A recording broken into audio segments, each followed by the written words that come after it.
नमस्कार and welcome to Bharat affairs. तो आज से कुछ दिन पहले इंडोनेशिया और यूएस के बीच में जो एक मेजर डिफेंस डील साइन की गई थी, जिसके बाद यूएस की तरफ से भी एक जॉइंट स्टेटमेंट के जरिए ये बताया गया कि यूएस सेक्रेटरी ऑफ वॉर और इंडोनेशिया के डिफेंस मिनिस्टर दोनों के बीच में एक मेजर डिफेंस कॉपरेशन पार्टनरशिप को अनाउंस किया गया है, जिसमें यह भी कहा गया कि यूएस इस डिफेंस डील के तहत में इंडोनेशिया की मिलिट्री को मॉडर्नाइज करेगा, कैपेसिटी बिल्डिंग करेगा, ट्रेनिंग से लेकर जो प्रोफेशनल मिलिट्री एजुकेशन है ये देगा, एक्सरसाइजेस से लेकर जो ऑपरेशनल कॉपरेशन है ये यहाँ पर करने वाला है। लेकिन हाल ही में भारत की एक मीडिया आउटलेट्स है द संडे गार्डियन, इनकी तरफ से ये कहा गया कि यूएस और इंडोनेशिया के बीच जो डील साइन हुई है और जिस तरीके से दिखाया जा रहा है एक्चुअल में ऐसा नहीं है। ये एक सीक्रेट डील है जिसमें यूएस इंडोनेशिया के ऊपर में complete blanket over flight access चाहता है और इसके बाद बाकी जो मीडिया आउटलेट्स है इस पर आर्टिकल पब्लिश करना स्टार्ट करते हैं। आप यहाँ पर भी देख पाएंगे इंडिया टुडे की तरफ से भी कहा जा रहा है कि did an Indian report subtle a secret US Indonesia air space deal.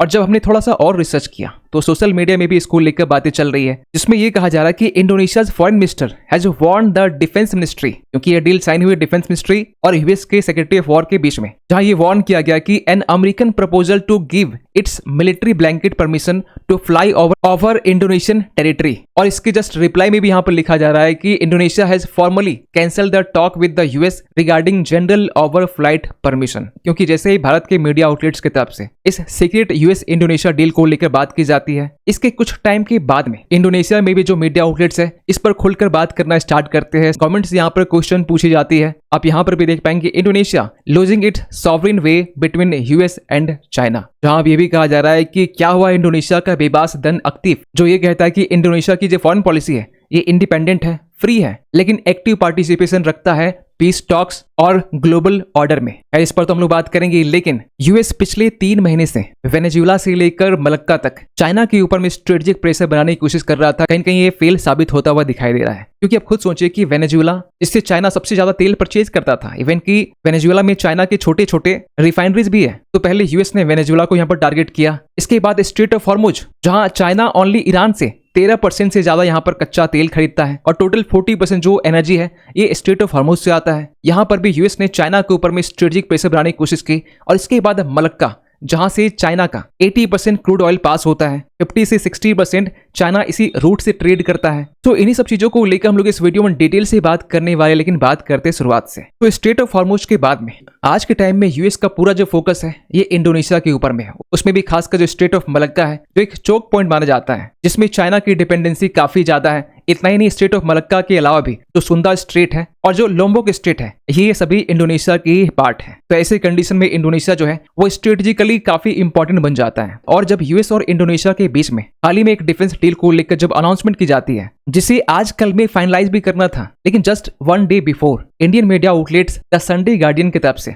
US Indonesia के बीच जो डील की बात की जा रही थी और जो बातें यहाँ पर हाइड रखी गई थी, इन्हें यहाँ पर पब्लिकली रिवील कर देता है, जिसमें ओवर फ्लाइट अरेंजमेंट से लेकर जो ऑपरेशनल प्लान्स हैं ओवर इंडोनेशियन एयर स्पेस, इसको लेकर यहाँ पर बात की जाती है। बट मोस्ट कंट्रोवर्शियल प्रपोजल, इसमें यूएस की तरफ से ये रिक्वेस्ट की जा रही है कि हमें इंडोनेशिया के ऊपर में ब्लैंकेट ओवर फ्लाइट राइट चाहिए। अगर आसान भाषा में समझे तो जो इंडोनेशिया है इसमें छोटे बड़े मिलाकर 17,000 से भी ज्यादा छोटे छोटे आइलैंड है और ये एक तरह का गेटवे है पैसिफिक ओशन और इंडियन ओशन के बीच में। और आपने यूएस के कॉम्बिटेंट कमांड्स के बारे में जरूर सुना होगा, जहां पर वेस्ट एशिया में यूएस का सेंटकॉम है और पैसिफिक ओशन में यूएस का पैसिफिक कमांड है। तो यूएस को यहाँ पर ये लगता है कि पैसिफिक कमांड और सेंटकॉम के बीच में जो मिलिट्री ऑपरेशनल है इसे अगर कोई बाधित कर रहा है तो वो है इंडोनेशिया, क्योंकि यूएस का यहाँ पर यह कहना है कि अगर कंटिजेंसी ऑपरेशंस करनी है, क्राइसिस रिस्पांस करनी है, इंटेलिजेंस मिशन के लिए, जॉइंट मिलिट्री एक्सरसाइज के लिए, हमें बार बार इंडोनेशिया से परमिशन लेनी होती है। वैसे आपको बता दें कि इंडियन ओशन में यूएस का मिलिट्री बेस है, जिसे ब्रिटेन ने यूएस को 99 ईयर्स के लीज में दिया हुआ है, थियागो गार्सिया। इतना ही नहीं, इसके अलावा भी जापान की बात करें, साउथ कोरिया की बात करें, गुआम, फिलीपींस, ऑस्ट्रेलिया, यहाँ पर यूएस के कई सारे बेस हैं, जिसके जरिए यूएस चाइना के ऊपर में सर्विलांस रखता है। तो यूएस का यहाँ पर यह कहना है कि हमें ऑटोमेटिक परमिशन चाहिए फॉर मिलिट्री एयरक्राफ्ट के लिए, ताकि इंडोनेशिया का जो एयर स्पेस है बार बार हमें पूछना ना पड़े फ्लाई करने के लिए। ऐसा ना हो कि case by case diplomatic clearance के लिए हमें आपसे परमिशन लेनी पड़ रही है। तो यहाँ पर इंडियन ओशन और पैसिफिक ओशन के बीच में जो एक टेम्पोररी ब्रिज का काम कर रहा है, इसे आप परमानेंट कर दीजिए ताकि इस ब्रिज का जो यूज है हम लोग आपसे पूछ कर आगे ना करें। और जैसे ये लीक्ड रिपोर्ट पब्लिश होती है, इंडोनेशिया में भी इसको लेकर क्वेश्चन रेज करने स्टार्ट की जाते हैं। इंडोनेशिया की जो पार्लियामेंट है वहां पर ऑपोजिशन की तरफ से ये सवाल पूछे जाते हैं कि एक्चुअल में इस डील में कौन कौन सी बातें की गई है। और इसके रिस्पॉन्स में इंडोनेशिया ने यहाँ पर यह कहा है कि जो इंडोनेशियन एयर स्पेस है ये अब भी सॉवरिन कंट्रोल में है, कोई भी डील इस तरह की यहाँ पर हुई नहीं है और इस तरह की जो प्रपोजल है इसे MDCP में साइन नहीं किया गया है, means major defence cooperation partnership में। यहाँ तक कि जो फॉरेन मिनिस्टर है जिन्होंने ये वार्न भी किया कि अगर इस तरह का कोई एग्रीमेंट होता है तो इंडोनेशिया जो है ये ग्रेट पावर राइवलरीज को यहाँ पर फेस कर सकता है। ग्रेट पावर राइवलरीज में यहाँ पर यूएस और चाइना की बात की जा रही है, क्योंकि आज नहीं तो कल चाइना ताइवान को इन्वेड तो करेगा ही। उस टाइम अगर यूएस सामने आता है तो दोनों के बीच में एक वॉर लाइक सिचुएशन बन सकती है। तो ऐसे टाइम में जो इंडोनेशिया है ये खामखा यहाँ पर परेशान होगा। इवन कि यहाँ पर इंडोनेशिया का मोस्ट फेमस जो लाइन है बेबास दन एक्टिव, जिसका बेसिकली मतलब होता है इंडिपेंडेंट एंड एक्टिव। इसे पहली बार इंडोनेशिया के जो वाइस प्रेसिडेंट है मोहम्मद हट जो 1948 के टाइम में इंडोनेशिया को लेकर यहाँ पर दिया था कि इंडोनेशिया जो है वो किसी भी ब्लॉक का पार्ट नहीं होगा। खासकर यहाँ मिलिट्री ब्लॉक की बात की जा रही है, बट एक्टिवली यहाँ पर वर्ल्ड से एंगेज भी करेगा, पीस टॉक्स के बारे में बात भी करेगा और ग्लोबल वर्ल्ड ऑर्डर को लेकर भी यहाँ पर एक्टिवली पार्टिसिपेट करेगा। और जब इसको लेकर इंडोनेशिया के जो प्रेसिडेंट है मिस्टर प्राबोवो, जब इनसे ये सवाल पूछा गया था तो इन्होंने भी यही कहा था कि आज भी हमारी जो फॉरेन पॉलिसी है ये स्टिल फ्री है और अब और भी ज्यादा एक्टिव है। अब ये जो लीक्ड रिपोर्ट है इसमें इंडोनेशिया यूएस के बीच में जो सीक्रेट टॉक्स हुई है जिसको यहाँ पर रिवील किया गया है, अब ये कितना सच है कितना झूठ है, लेकिन इंडोनेशिया और यूएस के बीच में ट्रेड को लेकर और यूएस का जो बोर्ड ऑफ पीस है इसको लेकर 100% सच है कि यूएस जो है जब पूरी दुनिया के ऊपर में टैरिफ इंपोज कर रहा था, इंडोनेशिया गिने चुने उन देशों में था जिनके साथ में यूएस सबसे पहले यहाँ पर ट्रेड को लेकर एग्रीमेंट करता है, जहां पर इंडोनेशिया के ऊपर में 19% यहाँ पर टैरिफ लगाया गया था ओनली। इतना ही नहीं, ट्रम्प की तरफ से बोर्ड ऑफ पीस को लेकर अनाउंसमेंट की जाती है, यूरोपियन कंट्रीज भी इसे ज्वाइन करने से मना कर देते हैं, इंडोनेशिया यहाँ पर ज्वाइन करता है। लेकिन इंडोनेशिया ने यहाँ पर यह भी वार्न किया कि अगर पैलेस्टीनियंस के हक के बारे में बात नहीं की जाती है तो इंडोनेशिया इस बोर्ड ऑफ पीस से विथड्रॉ कर लेगा। तो इसके आधार पर देखा जाए तो ये जो major defence cooperation partnership sign किया गया है और जो लीक्ड रिपोर्ट यहाँ पर बात कर रहा है, दोनों में मे भी कनेक्शन कोई हो सकता है। लेकिन ट्रम्प की स्ट्रेटजी देखिए, ट्रम्प चाइना को काउंटर करने के लिए, चाइना के ऊपर में स्ट्रेटेजिक प्रेशर को बढ़ाने के लिए वेनेजुएला से लेकर स्ट्रेट ऑफ हॉर्मुज, अब फाइनली स्ट्रेट ऑफ मलक्का, यहाँ पर प्रेशर बिल्ड करने की कोशिश कर रहा है। क्योंकि आपको बता दें कि चाइना और वेनेजुएला के बीच में ऑयल को लेकर एक लंबे टाइम से ट्रेड होता है। इवन की 2025 के टाइम में चाइना वेनेजुएला से हर दिन 4 लाख से ज्यादा जो बैरल्स तेल है ये परचेज करता था। इवन की वेनेजुएला में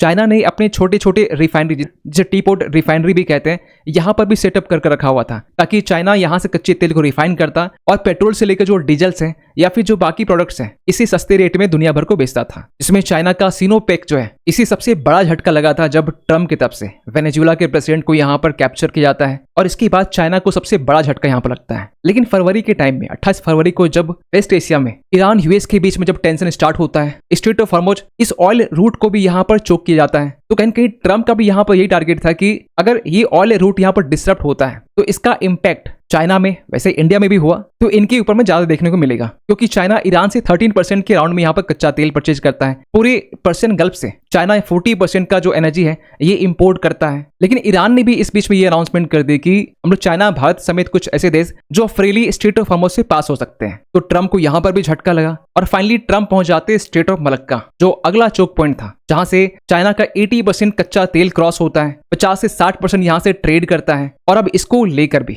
यूएस इंडोनेशिया के बीच जो डील चल रही थी, अब उसको लेकर काफी क्वेश्चन मार्क भी रेज किए जा रहे हैं। अब खैर यहाँ ये भी कहा जा रहा है कि इसका इंपैक्ट इंडिया में क्या पड़ेगा। देखिए, अगर स्ट्रेट ऑफ मलक्का में यूएस की प्रेजेंस बढ़ जाती है, अगर ये एग्रीमेंट साइन भी होता है, जहां यूएस एक लंबे टाइम से कहता आ रहा है फ्री इंडो पैसिफिक, लेकिन यूएस की मंशा यहाँ पर यह है कि किसी तरीके से चाइना को यहाँ पर काउंटर किया जा सके और इस स्ट्रेट ऑफ मलक्का से हमारा जो अंडमान निकोबार आइलैंड है जो काफी नजदीक है, इवन की जो निकोबार का जो सदर्न पॉइंट है, यहाँ से स्ट्रेट ऑफ मलक्का जो है ये महज 40 नॉटिकल माइल के डिस्टेंस में है। और हमारा जो पहला ट्राई कमांड सर्विस जो है ये अंडमान निकोबार में है। और ये बात सच है कि चाइना को काउंटर करने के लिए स्ट्रेट ऑफ मलक्का में यूएस की प्रेजेंस हम लोग नहीं चाहते हैं। हाँ, क्वाड के जरिए कॉपरेशन जरूर चाहते हैं कि चाइना का जो अग्रेशन है साउथ चाइना सी में इसे हम लोग कम करना चाहते हैं। लेकिन यूएस का military presence straight of Malacca के पास में जो स्ट्रेटेजिकली काफी इंपॉर्टेंट है हमारे लिए भी और चाइना के लिए भी, तो ऐसे कंडीशन में चाइना भी नहीं चाहेगा और भारत भी नहीं चाहेगा कि यहाँ पर यूएस का प्रेजेंस हो। वैसे हम लोग ये भी नहीं चाहते कि चाइना का प्रेजेंस स्ट्रेट ऑफ मलक्का में हो। खैर, आप क्या सोचते हैं पूरे अपडेट को लेकर कमेंट कीजिएगा। मिलते किसी अगले वीडियो में, तब तक के लिए थैंक यू सो मच।